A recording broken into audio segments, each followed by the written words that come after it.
In this video, we will have a look at the File tab of Microsoft Excel included in MS Office 2021. The Excel File tab located at the top left of the Excel window opens the Backstage view. The Backstage view contains various commands related to managing Excel files, such as creating, opening, saving, and printing files. The home icon is the starting screen of Backstage view, where we can create and open new workbooks, access templates and options for customization. We can use the back arrow to close Backstage view and return to Excel. The New command allows users to create a new Excel workbook from scratch or select from various templates. Shortcut to open a new document is Ctrl+N. There are hundreds of free and interesting templates that are available in MS Excel.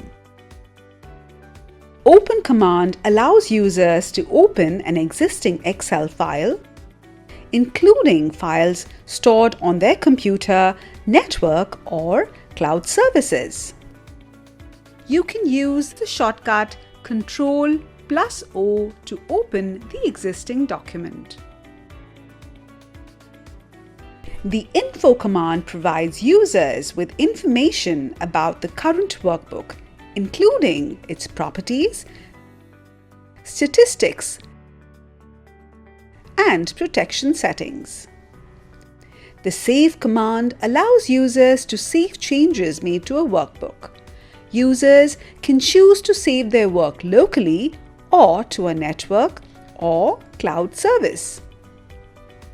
The Save As command allows users to save a copy of the workbook under a new name or in a different location.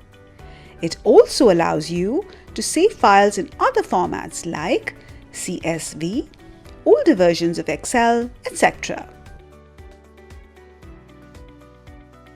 The Print command allows users to print the workbook or a selected portion of it. Users can select the printer, page orientation, and other print settings. The Share command allows users to share the workbook with others by sending a link or inviting them to collaborate. The Export section allows us to convert our document to different file formats such as PDF or XPS. The Close command is used to close the current workbook that you are working on. When you click on the Close command, Excel will close the workbook without exiting the application. We can use the shortcut Ctrl+W to close the existing document. The Account command allows users to view information about their Microsoft account, such as their subscription status and account settings. The Feedback command allows users to provide feedback to Microsoft about Excel. Option commands allows users to customize Excel settings such as general options, formulas, proofing, add-ins, etc. So that's all for this video. See you in the next video. For more such interesting videos, please subscribe to our channel Head Start Learning.